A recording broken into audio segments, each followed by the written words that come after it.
Hello guys, bersama saya lagi dalam Alright Nopal Channel. So, ini dia sahabat-sahabat semua.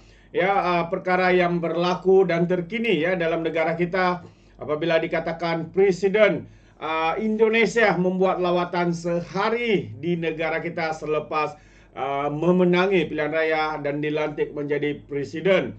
Jadi sahabat semua, apakah ya perbincangan yang mereka lakukan ini yang menarik saya kongsikan bersama dengan Anda. Tapi sebelum saya kongsikan berkaitan dengan isu itu, saya juga ingin memberikan sedikit pembacaan ya berkaitan dengan kenyataan terkini daripada Datuk Seri Anwar Ibrahim. Beliau mengatakan bahwa kuasa adalah amanah dan bukannya keistimewaan.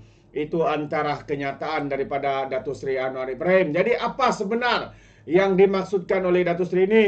Mari saya kongsikan bersama dengan Anda sahabat-sahabat semua. Perdana Menteri Datuk Seri Anwar Ibrahim mengingatkan kuasa adalah amanah dan bukan keistimewaan yang perlu dipikul sebaiknya untuk rakyat. Anwar yang juga Presiden PKR berkata parti itu berpasang atas semangat Islam yang kuat, yaitu usaha untuk mengembalikan suatu keadaan kepada keadaan yang betul, tepat dan sesuai. Katanya justru hak dan kebajikan rakyat mesti yang terutama dalam membentuk kebajikan. Jadi tugas dan tanggung jawab yang digalas hari ini adalah amanah yang mesti kita pikul sebaiknya dengan matlamat membawa perubahan yang bermakna, katanya menerusi hantaran di akaun Facebook PKR hari ini. Anwar seterusnya akan mengucapkan selamat ulang tahun ke-25 kepada semua anggota dan juga pimpinan parti. Ini adalah sempena ucapannya daripada Datuk Seri Anwar Ibrahim sempena ulang tahun penubuhan Parti Keadilan Rakyat yang ke-25, khasnya ditujukan kepada semua anggota dan juga pimpinan parti. Terbaik sahabat-sahabat semua. Dan kita mengharapkan Datuk Seri, Parti Keadilan, Pakatan Harapan dan Kerajaan hari ini, ya, kombinasi daripada pelbagai parti, ya, dapat memacu negara kita ke arah yang lebih baik lagi, khususnya dengan menjalin perhubungan ya di antara negara-negara luar, negara-negara serantau, negara-negara ASEAN, negara jiran juga. Jadi ini yang membawakan saya untuk kongsikan ya. Satu lagi perkara yang berlaku dalam negara kita hari ini, yaitu Presiden baru negara Indonesia Prabowo tiba untuk lawatan khas ke negara kita Malaysia. Jadi mari kita ikuti kenyataan media ini yang sepetik daripada Malaysia kini, menyatakan bahwa Presiden terpilih Indonesia merangkap Menteri Pertahanan Prabowo Subianto tiba di Subang malam tadi bagi memulakan lawatan khas sehari beliau ke Malaysia hari ini. Pesawat khas yang membawa Prabowo bersama delegasi selamat mendarat di pangkalan udara di Subang pada jam 11.15 malam tadi. Ketibaan beliau disambut oleh Menteri Pertahanan Datuk Seri Muhammad Khalid Nordin, dan ini merupakan lawatan pertama Prabowo ke Malaysia selepas diumumkan sebagai pemenang rasmi pemilihan Presiden Indonesia bagi penggal 2024 sehingga 2029.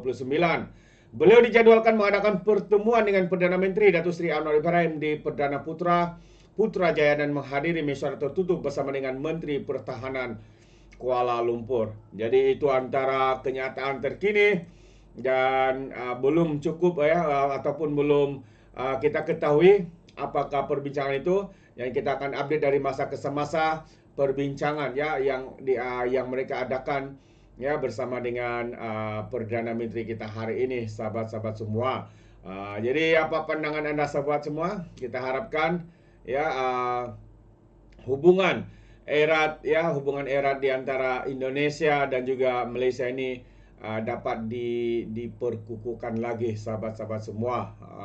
Itu antara harapan kita ya untuk melihat ya hubungan ini menjadi lebih erat lagi. Alright.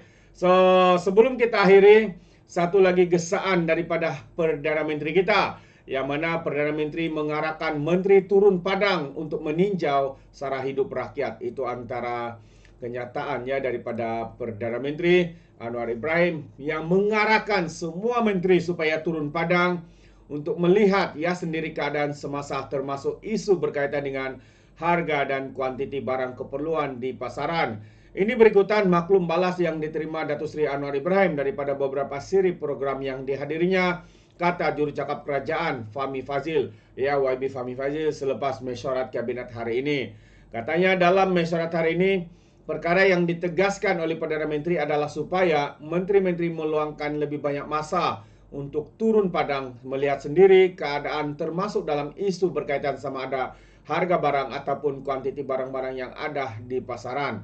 Ini adalah susulan maklum balas yang diterima oleh Perdana Menteri di siri program yang telah beliau hadiri, dan penekanan ini juga diberi sebelum kita sambut Aidilfitri, kata YB Fahmi pada satu sidang media. Sementara itu, Perdana Menteri YB Fahmi yang juga juru cakap kerajaan sebagai berkata pada mesyuarat Jemaat Menteri itu turut menegaskan kepentingan sidang kemuncak KL20 yang berlangsung pada 22 hingga 23 April ini untuk mengetengahkan aspek bagi syarikat pemula niaga terutamanya dalam bidang teknologi. Katanya dalam masa terdekat lebih banyak bahan promosi dan ruang akan diberikan untuk program KL20. Jemaah Menteri difahamkan akan ada beberapa pengumuman penting terutamanya bagi startup skin. Jadi insya Allah katanya selepas Aidilfitri akan ada siri pengumuman atau promosi yang akan diterajui Kementerian Ekonomi. Ya, beliau berkata Jemaah Menteri juga mengambil maklum pengasas dan pengurusi eksekutif kumpulan KK Supermart dan Superstore Sdn Bhd, Datuk Seri Dr. Chaiki Khan, ya, diperkenan untuk menghadap Yang di-Pertuan Agong Sultan Ibrahim telah menyembah permohonan ampun kepada Seri Paduka Baginda. Jemaah Menteri juga maklum mengenai hantaran di Facebook Tuanku dan menjunjung kasih berkenan Tuanku menerima menghadap pengasas tersebut. Jemaah Menteri juga senada bahwa aspek penguatkuasaan perlu ditegaskan dan disegerakan mengambil maklum dan menjunjung titah Tuanku mengenai keperluan untuk menangani mereka yang cuba menghasut rakyat, katanya. Ditanya kaedah menangani pihak yang menghasut rakyat termasuk penggunaan Akta Keselamatan Langkah-Langkah Khas 2012 SOSMA atau Akta 747, Fahmi berkata perkara itu akan dibincangkan. Terbaik, itu antara komen daripada pihak kerajaan, ya, berkaitan dengan isu panas yang ditunggang, yang digunakan untuk menghasut, ya, kononnya menunjukkan mereka lah yang terpaling hebat, terpaling hero, perjuangkan bangsa dan agama. Tapi sebenarnya sahabat semua, bagi pandangan saya, apa yang sedang mereka lakukan hari ini, ya, menunjukkan bibit-bibit, ya, ketidakharmonian itu sedang berlaku. Ya, buktinya 3 kedai kekemat ini telah dilemparkan, ya, koktail bom begitu. Jadi bagi saya ini adalah satu tindakan yang harus diberhentikan. Ya, pihak berkuasa, polis Diraja Malaysia, Mahkamah Pendakwaan telah pun sebenarnya membuat siasatan, dan kita lihat pengasas kekemat ini juga telah pun berjumpa sendiri dengan Yang di-Pertuan Agong untuk, ya, memohon permohonan maaf ke atas kekhilafan mereka itu. Jadi adakah pemimpin-pemimpin politik hari ini masih berkeras untuk melakukannya? Bagi saya kalau masih melakukannya, ini adalah satu tindakan yang begitu tidak bertanggung jawab sekali, ya. Seperti yang dikatakan oleh KJ Khairi Jamaluddin, ya, apa yang Anda cuba lakukan itu telah pun didengar, telah ditonton, telah difahami. Biarkan pihak berkuasa melakukan tugas mereka yang selebihnya. Itu antara pandangan daripada Khairi Jamaluddin. Jadi terima kasih sahabat semua. Bagaimana pula dengan Anda? Anda boleh berikan komen Anda di dalam ruangan komen. Tapi ingat, komen dengan cara berhemah. Jadi terima kasih. Izinkan saya untuk mengundurkan diri, dan seperti biasa peribahasa mengatakan tapapun kangkap 2 ton keinginan. Dalam bahasa Melayunya, tepuk dada tanya selera. Sekian daripada Alright Nampak Channel. Saya kita berjumpa lagi. Bye bye.